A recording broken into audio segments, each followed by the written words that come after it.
Welcome back. I'd said that I wanted to start looking at the Zettelkasten system of note-taking, but it's clearly much more than just a neat way to gather together your research material. I started reading the book based around the system, an investigation of the system by Zonky Arendts on Smart Notes, and it really is very, very interesting. And dare I say it, philosophically quite profound. The book's, I haven't finished reading it. I'm about 70 pages into a 150-page book, but we're getting there. The book seems to kind of flip between scientific research, explanation of how the system itself works, and then the sort of philosophy underpinning it.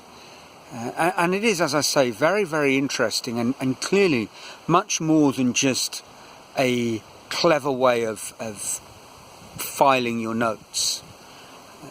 At the heart of it, it's about making connections between ideas and developing an approach that will build up and generate these connections over a long period of time.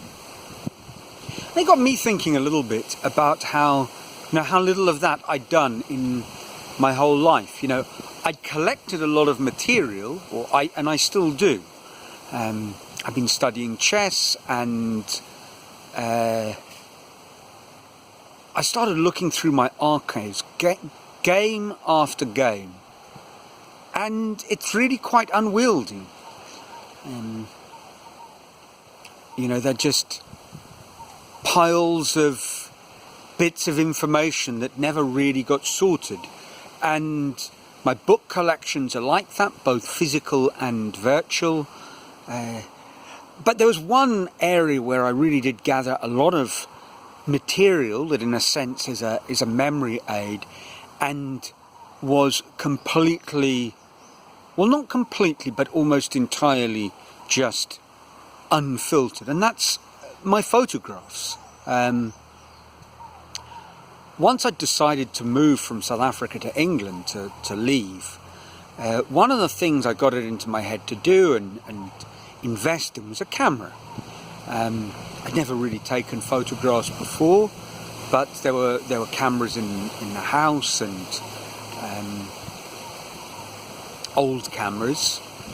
I did a little bit of research at the library, worked out what I could afford to buy. I ended up buying the classic beginner's camera if you want to learn photography, which I suppose at the time was the Pentax K1000, an entirely manual camera, SLR, but really reliable, very good quality lens, and it served me well.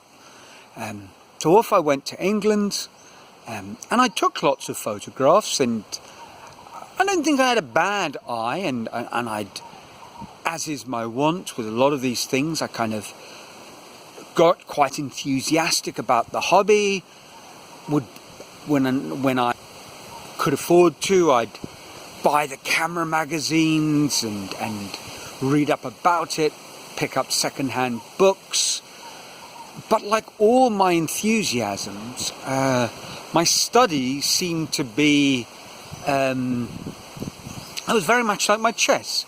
I gathered this written material that I read sort of like bedside reading just before you went to sleep.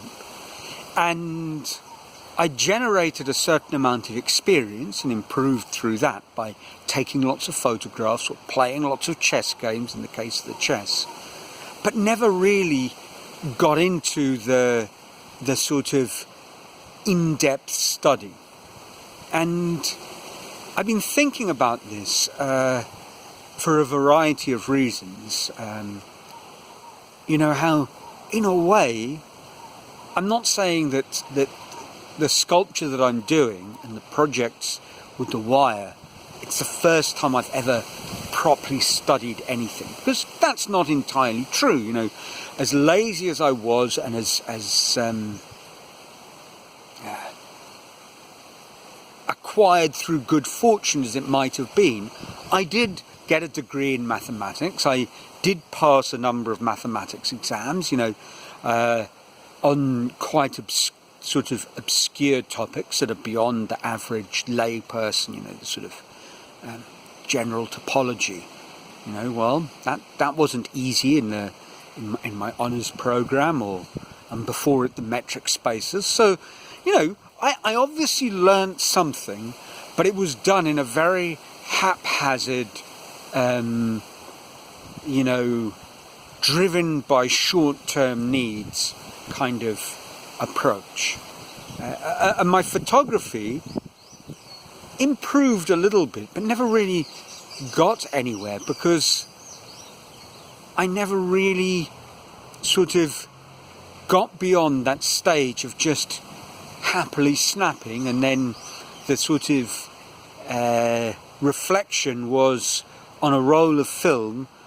Which photos do I like the best? I had a habit of taking lots of shots of the same scene, probably because of a lack of confidence that, you know, with a manual camera I always thought something might just go wrong. So if I took 3, you know, 2 were an insurance policy, and very often if I took 3 shots of the same scene, indeed one of them did sort of fail on obvious technical grounds, but the other 2, very often there was a discernible better photo of the 2, and then I'd put these together, bang them into an album, and the closest I'd get to exhibiting them would be when I'd see the family after a long absence. I'd haul out my album, and my mum would patiently sit with me as I rabbited on about all the photographs, telling stories. So they're kind of a visual prompt, and they served a good purpose in that regard. So I'm not suggesting for a moment that I regretted what I did, and it was just a self-indulgent waste of money. And I suppose by chance I was slowly building up or improving to some extent my kind of artistic eye, you know, compositional eye, however rough and ready that might have been, however basic the knowledge that I'd acquired might have been, you know, it was more than nothing. So that was quite good, and eventually I did actually exhibit my photographs at an exhibition that I did at the first sculpture workshop that I studied sculpture in Sao Paulo, and Marcelo encouraged me to do a little show, get the friends around, and on one wall we hung a whole bunch of my travel photographs, and that was quite, you know, they were well received. I actually believe I sold a photograph, you know, which doesn't make me a professional photographer. I mean, I eventually sold my standard 5, and for non-South Africans that means age 12 in my case, my standard 5 woodwork project, which was to make a small pine desk. When my parents moved out of the family home and had reduced space, they sold it for 120 rand. But obviously that desk never made me a carpenter, or never mind something as lofty as cabinet making or furniture making. But for all its flaws, it functioned as a desk, and it was made out of pine, and it was solid, and that was good. And for all the flaws of my photographs, they were interesting pictures of unusual places, so people kind of liked them. But now, years later, I find myself, when I tidy out cupboards here, I find myself looking at literally thousands of photos. And what the hell am I going to do with all of them? And actually reading the Zettelkasten book, I've had an idea that perhaps it is time to start trying to link them using something approaching the type of system suggested by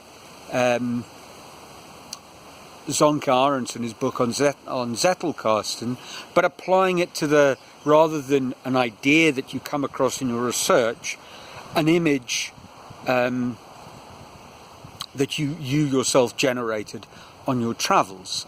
So perhaps I'm going to do that, watch this space. What else might one do? I suppose turn them into collages of sorts. And that was another strange link that I came across. There's one of the most interesting makers of 20th century collage, who kind of grew out into the surrealist movement, was an American, Joseph Cornell.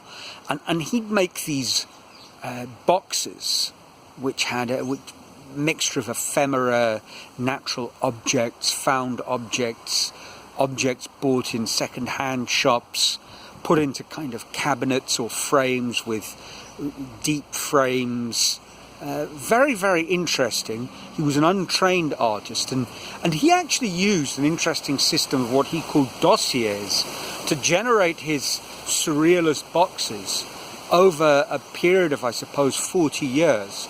He would keep files of clippings and notes that he archived in manila envelopes and indexed and linked in a very creative sort of way, and out of these links of ephemera, notes on ephemera, came his boxes, which are astonishingly beautiful art objects. So it's sort of a parallel kind of system, but rather than something that is very creative but precisely academic, generated by Nicholas Lerman, you have this really bizarre collection of networked ideas that brought sculpture objects into fruition, made by an untrained accidental artist, Joseph Cornell.